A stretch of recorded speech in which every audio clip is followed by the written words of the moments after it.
Assalamualaikum warahmatullahi wabarakatuh. Halo, salam kenal. Dengan saya Siti Rahma Prayamark, mahasiswa dari Stikes Bakti Nusantara Gorontalo, semester 3 kelas A Rekam Medis. Dalam video kali ini saya akan membahas mengenai mata kuliah analisis berkas rekam medis yang ada di Prodi D3 Rekam Medis dan Informasi Kesehatan. Untuk pokok pembahasan kali ini, saya akan membahas mengenai analisis kuantitatif rekam medis. Sebelumnya, saya akan menjelaskan terlebih dahulu jenis analisis rekam medis. Ada analisis kualitatif, analisis statistik, dan analisis kuantitatif.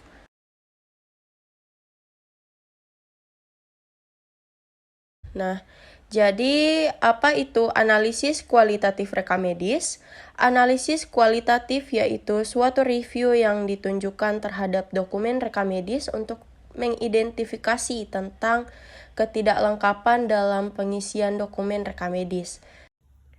Nah, dalam analisa kualitatif harus memerlukan pengetahuan tentang terminologi medis, anatomi dan fisiologi, dasar-dasar ilmu penyakit, serta isi catatan medis.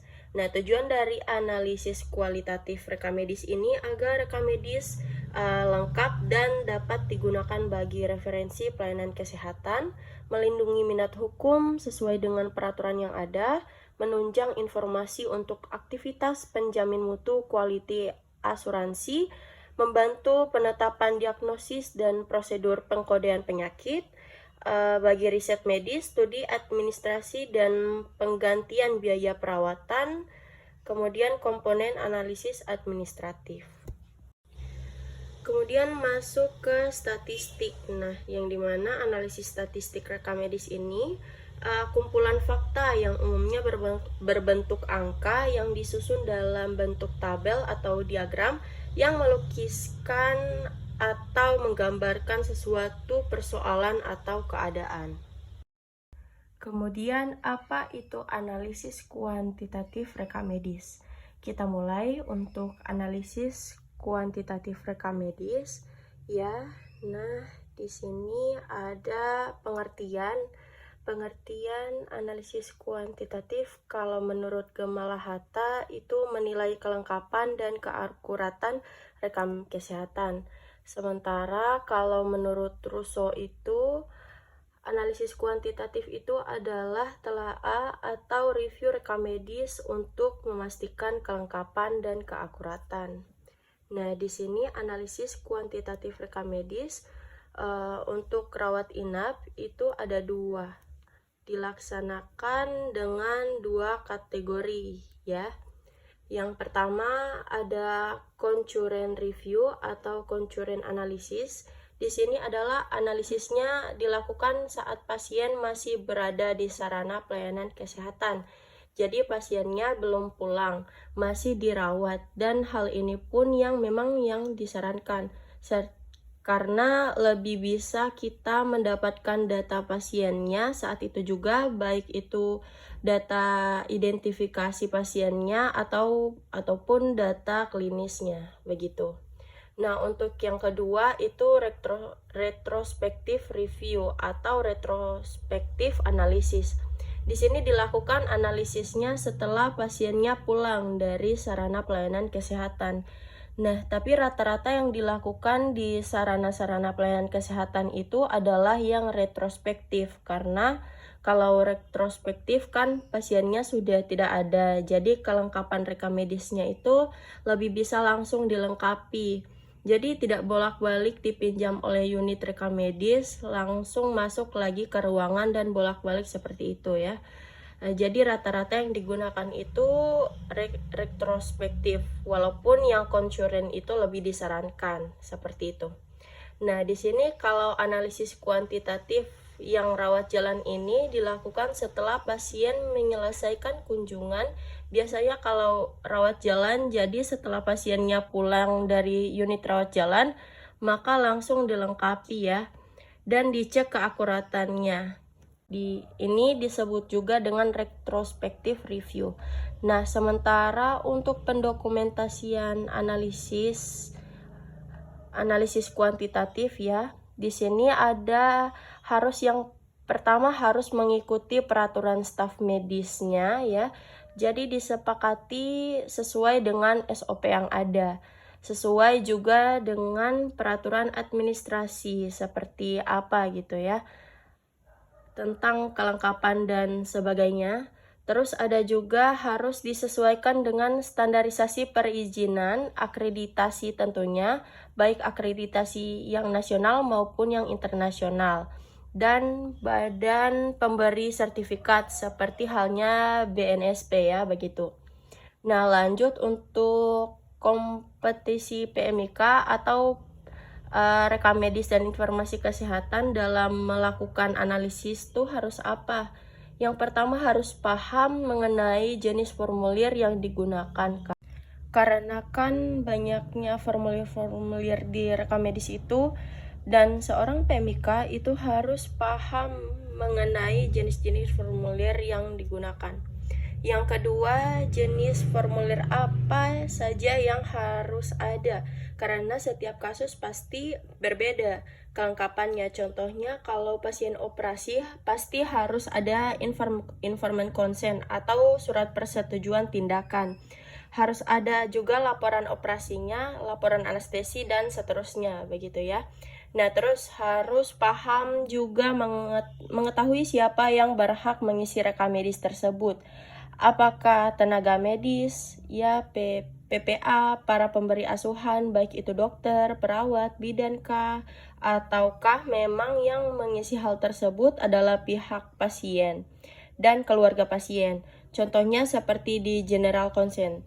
Itu kan hak dan kewajiban pasien ketika akan dirawat inap gitu. Nah, itu kan harus ditandatangani oleh pasien ataupun pihak keluarga. Nah, terus yang keempatnya di sini adalah siapa orang yang berwenang dalam melegalisasi atau legalitas penulisan.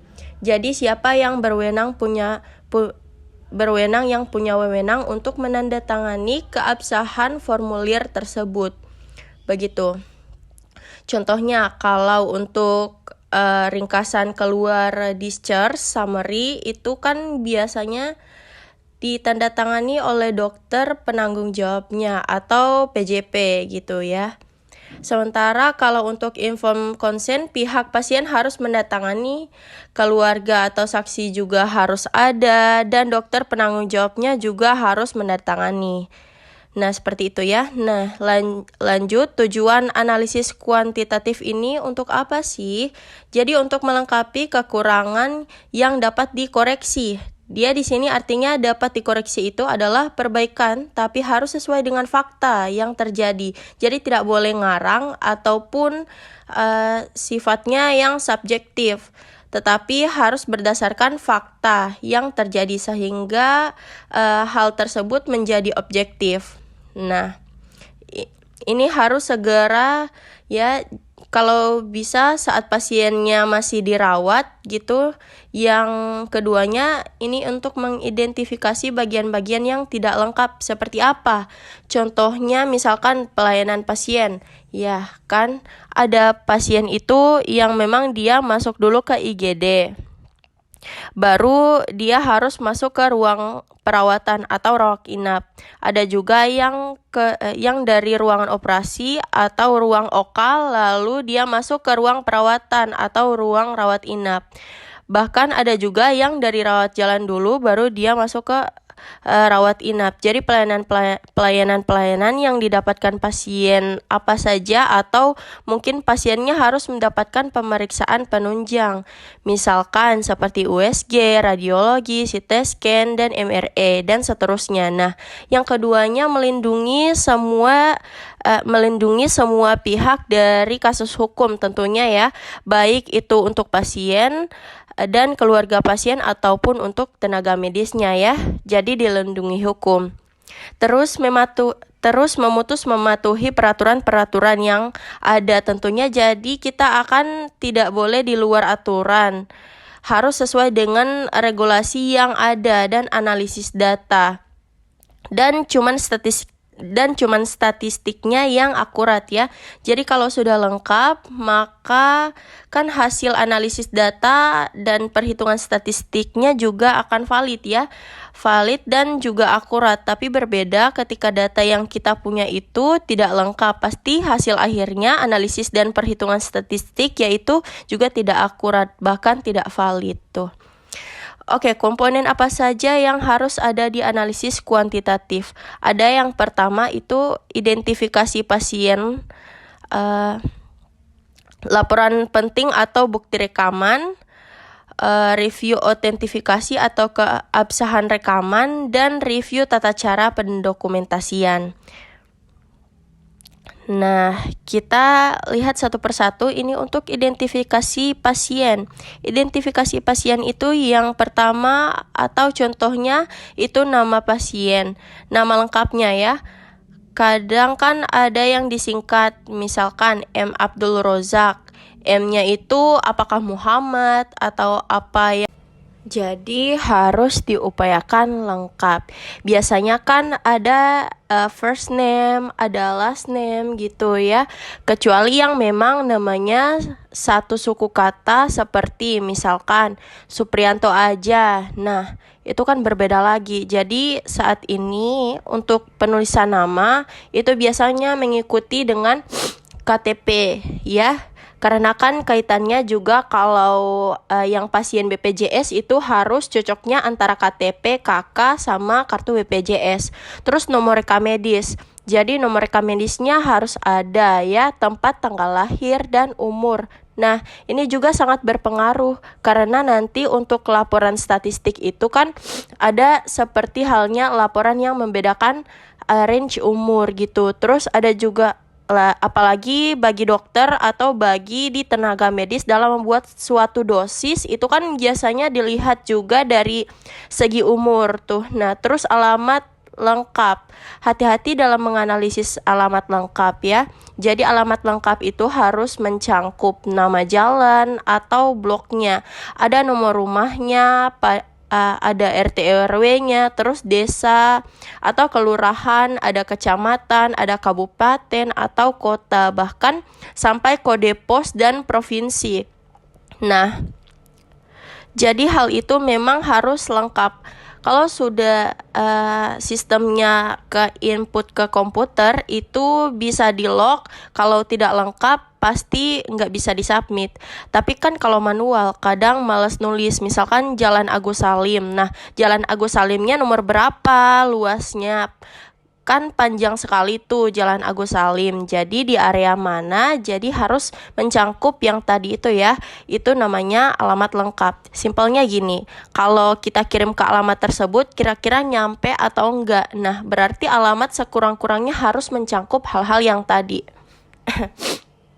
Terus ada data penanggung jawab. Di sini data penanggung jawab itu bisa wali, orang tuanya, atau bahkan suaminya, atau istrinya, atau wali lainnya. Terus ada tanda tangan persetujuan. Nah, kalau memang diminta persetujuan, maka harus ditandatangani oleh pasien ataupun pihak keluarga. Nah, di sini ada laporan yang penting.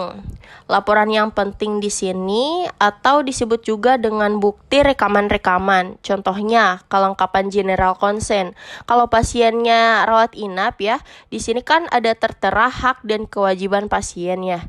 Terus kelengkapan formulir ringkasan masuk dan keluar. Karena dalam ringkasan masuk dan keluar itu salah satunya ada data identifikasi pasien, data klinis ya, data finansial, ada juga data yang didapat di rumah sakit. Nah, itu jadi harus lengkap. Terus pengkajian awal dokter seperti halnya lembar anamnesa atau hasil lengkap terus pengkajian awal dokter seperti halnya lembar anamnesa atau hasil wawancara ya.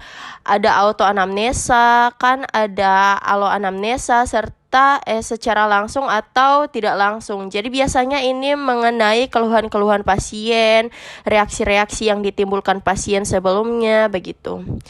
Terus riwayat penyakit pasien dan keluarga. Jika ada riwayat-riwayat sebelumnya, terus pemeriksaan fisik ya, pemeriksaan fisik dari mulai palpasi, perkusi, auskultasi ya, dan inspeksi. Nah, tuh terus diagnosis, baik diagnosis awalnya, diagnosis utama, dan kalau ada diagnosis tambahan. Terus termaksud kode diagnosis dan kode tindakan jika ada tindakan. Terus di sini juga harus menganalisis kelengkapan asuhan keperawatan dan instruksi dokter. Terus kelengkapan catatan perkembangan atau progress note observasi kliniknya. Ya, mungkin ada pemeriksaan-pemeriksaan lain kayak pemeriksaan cairan dan sebagainya. Nah, di sini juga harus dilihat kelengkapannya. Terus, kalau dalam kasus tertentu itu ada yang diminta informed consent, contohnya kalau pasien tersebut akan dilakukan suatu pembedahan atau tindakan, harus ditandatangani informed consent. Terus, juga ada laporan operasi anestesi, terus juga ada patologi, anatomi, itu hanya untuk kasus-kasus tertentu. Terus juga ada kelengkapan rencana pasien pulang dan ringkasan keluar atau discharge summary ya. Jadi dari mulai ringkasan dari awal mulai pasien masuk sampai dengan pasien keluar sehingga keluar tarifnya berapa. Nah, itu harus dicek kelengkapannya. Nah, untuk review autentifikasi atau keabsahan rekaman, ini salah satunya adalah harus ada nama atau cap atau stempel biasanya ya. Nah, terus ada tanda tangan di dalam rekam medisnya, barcode jika ada dalam formulir tersebut. Biasanya kan kalau yang sudah elektronik tuh ada QR code-nya atau ada barcode, itu harus valid dan termaksud gelar profesinya. Misalkan dokter DPJP itu kan pasti punya gelar profesi. Nah, itu juga harus disertakan ya, harus lengkap. Nah, lanjut untuk yang terakhir, review tata cara pendokumentasian. Jadi yang pertama harus memeriksa pencatatan yang tidak lengkap dan tidak terbaca, sehingga kalau tidak lengkap minta untuk dilengkapi, kalau tidak terbaca kita konfirmasi ya. Nah, terus memeriksa barisan pengisian pada form jika ditemukan ada yang kosong. Misalkan ada baris yang harus diisi tapi ternyata dikosongkan. Nah, itu maka harus minta untuk dilengkapi. Memeriksa penggunaan singkatan-singkatan tapi hal tersebut belum diatur dalam SOP. Biasanya kan singkatan-singkatan, terlebih lagi untuk singkatan diagnosis itu harus dibuatkan SOP-nya. Kalau sudah sesuai dengan SOP-nya berarti nggak masalah, tapi kalau belum sesuai ya atau belum diatur dalam SOP maka hal ini harus dikonfirmasikan. Terus kelengkapan asuhan keperawatan dan instruksi dokter, pembetulan kesalahan. Nah, pembetulan kesalahan di dalam rekam medis itu kan hanya boleh dicoret 1 atau 2 garis. Jangan sampai dihitamkan atau bahkan di tip X atau bahkan dihapus ya, nggak boleh. Kan jadi dicoret 1 atau 2 garis saja, baru diberi paraf atau tanda tangan. Terus diganti yang kosongnya dengan yang benarnya apa. Nah, di sini untuk metode analisis ini ada yang memang Fasian Case itu memilihnya ada secara umum, ada yang secara khusus. Kalau secara umum ini menganalisis semua lembaran rekam medis secara lengkap. Semua lembaran dianalisis, lembaran demi lembarannya dianalisis. Kalau yang lembaran khusus ini menganalisisnya hanya beberapa lembaran yang dianggap penting saja, seperti contohnya analisis kelengkapannya untuk yang di formulir ringkasan masuk dan keluar, informed consent, ringkasan keluar atau discharge summary. Biasanya yang dianalisis hanya beberapa form yang memang dianggap penting dan memang dilaksanakan di Fasian Case. Kebanyakan itu yang khusus ini karena keterbatasan juga, salah satunya SDM misalkan. Dan juga kan apalagi kalau rumah sakit rujukan itu kan pasiennya itu ribuan ya, sehingga kalau satu pasien aja lembaran formulir yang bisa beratus-ratus lembar kan nggak mungkin satu persatu, jadi dianggap yang pentingnya saja ya begitu. Nah, ini ada contoh kasus di sini. Cek. Kalau di sini kan ada keterangan ya, yang tadi kriteria analisisnya itu ada identifikasi pasien, ada laporan penting atau bukti rekaman, ada review autentifikasi atau keabsahan rekaman, dan review tata cara pendokumentasian. Nah, di sini kita buat beberapa nomor rekam medis. Jadi kalau kita memeriksa 3, maka kita sediakan 3. Kalau misalnya kan kita memeriksa 5, menganalisis 5 berkas ya, berarti harus 5 juga. Nah, terus juga di sini ada keterangan lengkap, tidak lengkap, sama yang tidak ada gitu ya. Jadi setiap berkasnya punya 3 item. Item ini lengkap, tidak lengkap, dan tidak ada. Terus ada rekapitulasi dari ketiga yang kita periksa, terus jumlah yang kita periksa berapa sehingga presentasinya berapa. Kurang lebih kalau untuk identifikasi pasien itu dari nama lengkap sampai status perkawinan, laporan penting itu ada general consent sampai ke rencana pasien pulang. Terus kalau review itu dari nama lengkap sampai gelar profesinya. Review tata cara pendokumentasian itu dari catatan yang tidak terbaca sampai yang ada pembetulan kesalahan ya. Nah, contoh ini rumusnya. Polanya kita mudah saja. Ini untuk rekapitulasi itu berarti dijumlahkan dari ketiga berkas yang kita periksa. Ini lengkap, berarti tinggal kita ini sama dengan yang lengkap ini ditambahkan yang lengkap kasus yang kedua ditambah yang lengkap kasus yang ketiga, begitu rumusnya. Nah, ini yang tidak lengkap berarti yang tidak lengkap pada kasus yang pertama ditambah yang tidak lengkap pada kasus yang kedua ditambah yang tidak lengkap pada kasus yang ketiga. Untuk tidak ada juga sama ya, jadi yang dalam tidak ada pada kasus pertama ditambah yang tidak ada pada kasus yang kedua. Nah, ditambah yang tidak ada pada kasus yang ketiga. Jumlah yang diperiksanya berapa?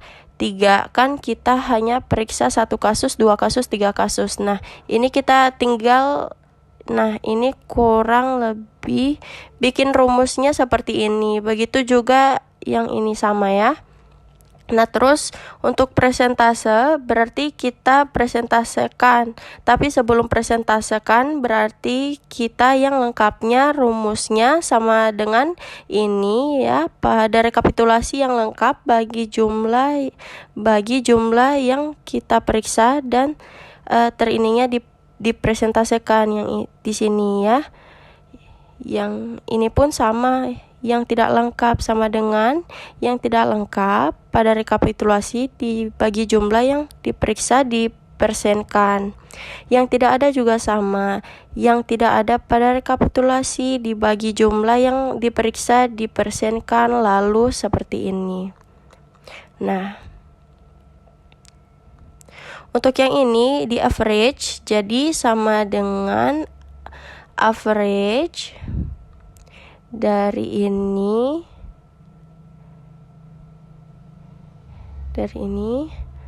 enter. Nah, ini juga sama ini. Nah, ini jumlah yang diperiksanya 3 ya, berarti di average-kannya juga dari sini sampai ke sini. Nah, untuk presentasi juga sama, ini di average-kan dari sini sampai ke sini.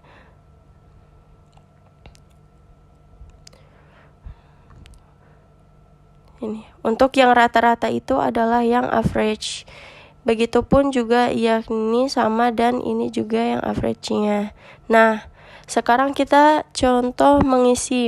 Misalkan pada kasus ini anggaplah nomor rekam medisnya aku anggap ya, kan rekam medisnya biasanya kan lo cek biasanya kan 6 digit.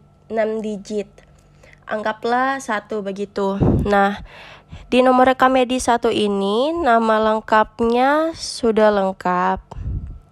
Nah, ini tulisnya kalau lengkap dilengkap itu 1.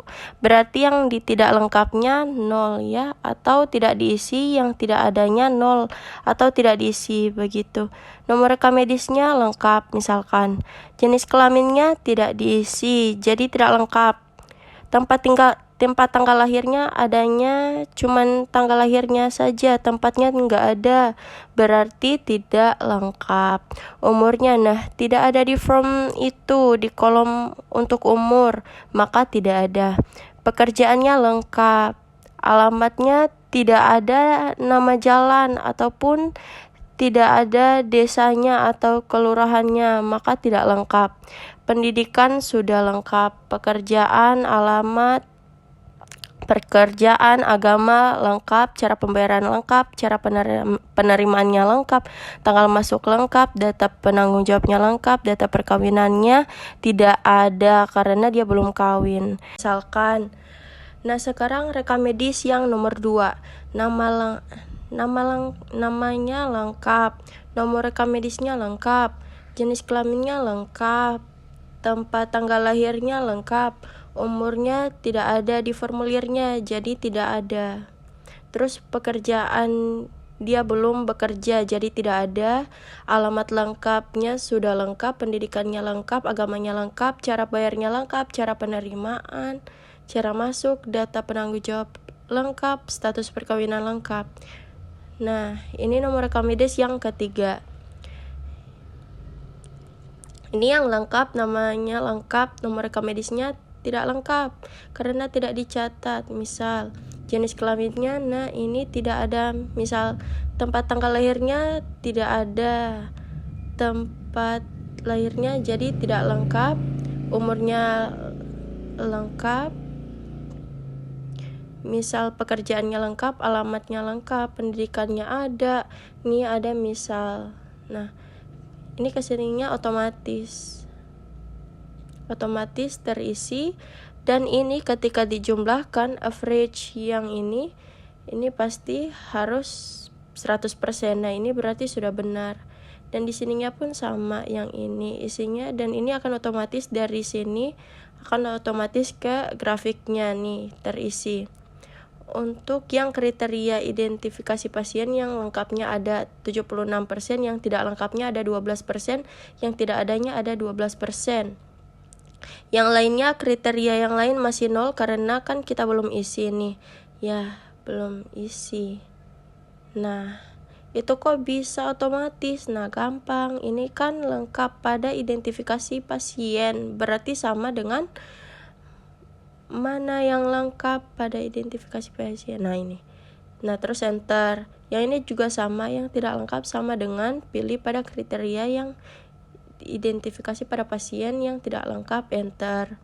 Ini juga sama ya, yang ini berarti, kalau yang ini berarti sama dengan, nah yang ini ya, pada laporan yang penting dan yang lengkapnya ini, dan seterusnya. Terus berikan kesimpulan berdasarkan hasil analisis yang dilakukan oleh petugas adalah didapat tanggal kelengkapan terbesarnya pada kriteria yang mana. Nanti kalau sudah terisi semua, sebesar berapa persen sebutkan. Sedangkan angka ketidaklengkapan yang terbesar pada kriteria yang mana, khususnya pada apa, misalkan pada diagnosis atau pada apa ya, sehingga diperlukan follow up kepada pihak siapa untuk segera dilengkapi. Ini grafiknya juga akan otomatis. Nah ya, mungkin itu saja penjelasan mengenai analisis kuantitatif. Semoga bermanfaat bagi kita semua. Jangan lupa like and subscribe. Semoga dinilai UTS saya pada mata perkuliahan kali ini yaitu mendapatkan nilai A. Bila ada salah kata mohon dimaafkan. Wabillahi taufiq wal hidayah. Wassalamualaikum warahmatullahi wabarakatuh.